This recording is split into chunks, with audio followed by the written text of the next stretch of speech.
मी आता मुकादम या सर्वांना काम मीच दिलं होतो. ही बातमी समजली ना, तो एकदम हातात काम पळत पळत इकडे येऊन लागला. आणि काय म्हणतो पैसे दिले, सगळं दिलं, राहायला जागा दिली, खायला पण दिली, तरी बी यांना पळून जायचे मी, पळून जायचे मी, गुपचूप निघून पळायचे. तुम्हाला सर्वांनी पोलीस स्टेशनला यावं लागेल का साहेब? मी वेळी काय सांगणार तर याला चला आलोच. तुम्हाला काय वाटतं यावर आत्महत्येचा प्रयत्न असू शकतो का? असं काय सांगता यायचं नाही. समजेचे समजे घाबरले होते, त्यामुळं काय मला काय वाटत. आत्महत्या करायची असती तर तू या तिथे निघाला टाकला असतो सगळे. एवढे डोकं वाटून राहिलो का मी तिथे? आत्महत्या वाटून राहिली तिथे. मला वाटतं यांची मानसिक स्थिती थोडी बिघडलेली, त्यामुळे असं वागलं. एवढे डोकं वाटून राहिलं का तुला मी?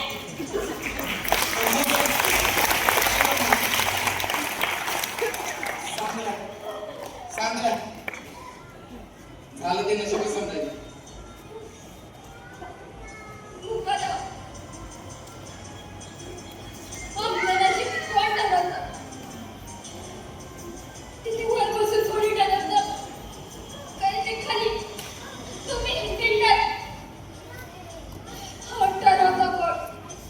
कुणाला माहिती या शरीराला वाई येते ना. अहो मालगाडी किती, मालगाडी ऑक्सिजन म्हणून येते तिच्यात. या बिमारीच्या लोकांना लोकांकडे ऑक्सिजन होता मुकादम.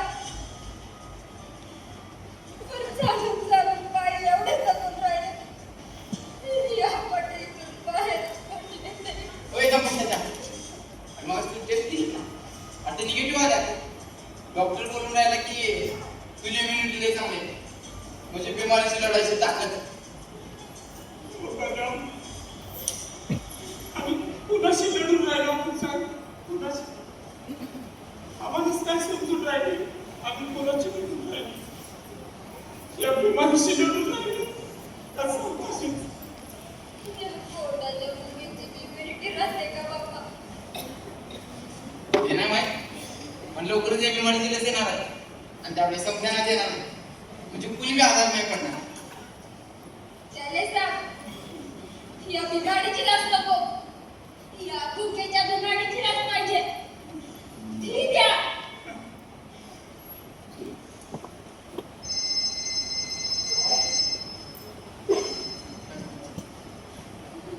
असं हो पोचलो. हा बस ठीक आहे. काय सांगतो? ठीक आहे. कमो हा बिल्डरचा फोन होता. उद्यापासून कमी कामगारांना घेऊन काम सुरू करायला परवानगी द्या, म्हणजे उद्यापासून आपलं काम चालू होणार. आता तर कमी पगाराचे काम करणार म्हणजे तुम्हाला लय परवडून राहिलं बघ आता. लय परवडून राहिलं तुम्हाला. ए थांबून राह. साठ मुद्दे बोल. साठ मुद्दे बोल. ए चल निघाली चल. चल चल बघ चल. कामाला निघाला हो नाहीतर मालक दुसऱ्या कामगार धरत.